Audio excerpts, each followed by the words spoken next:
In 2003, Jim and Juanita Blocker were taking a Master Gardener's course, and in that course they had to do public service, not for individuals, but for something to do for the public.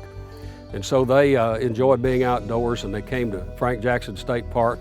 So they began at that point and seeing things that needed to be done and good community service. We finally built that, the group of trail masters into about 75 people average that since that period of time. We actually started with 12 members that we gathered from a variety of churches in the area, of seniors who were not quite ready to sit down on the rocking chairs on the front porch. They actually wanted to do something and enjoy the outdoors.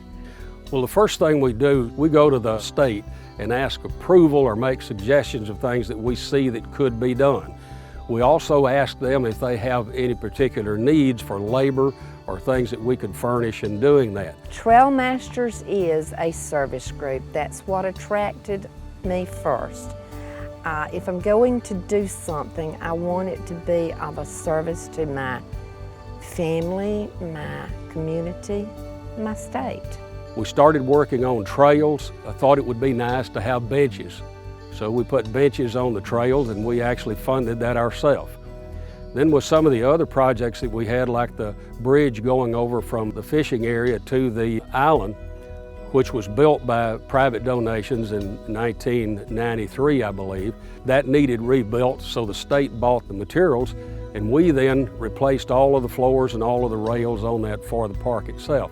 We started by planting, cleaning out flower beds, cleaning up the trails, cutting small limbs. Trail Masters are a big influence and asset to the state park. They help out in many ways out here by maintaining the trails.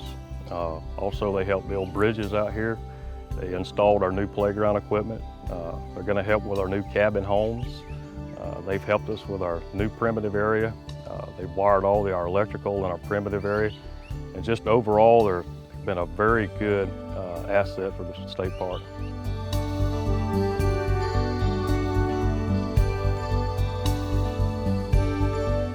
One thing, Scarecrows in the Park, which the Trail Masters host the event in October and November.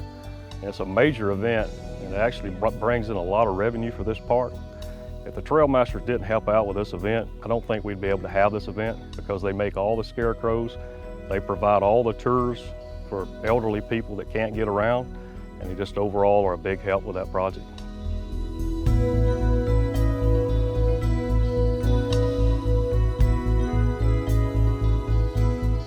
We get some private donations. The city's been very good to us. If we need something done with heavy equipment, the city and even the county to some extent will send that equipment without any cost to us or the park to get things done, and that's better than money. Frank Jackson State Park is a huge asset to our city of Ob. It creates revenue for our city. When you have campers that come in and camp, when they set up, they come to our city and buy fuel, they buy groceries, and they buy items to use here at the park. It creates tax revenue for our city, and it's a big impact for our city. Without the Trail Masters for this park, it would fail, I believe. One of the reasons this state park is in the black is because of the Trail Masters.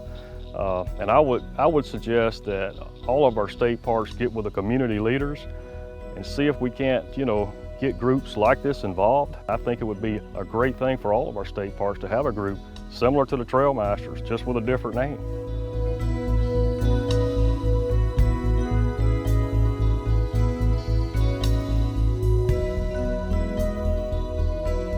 I encourage every park in every city to get involved with your park. Create a Trail Master. Call our Trail Masters. They'll be glad to give you a blueprint of how they're doing theirs. Because what they have done with our parks, it can be done with every other park. You can create your park to be in a positive cash flow with the volunteers of Trail Masters.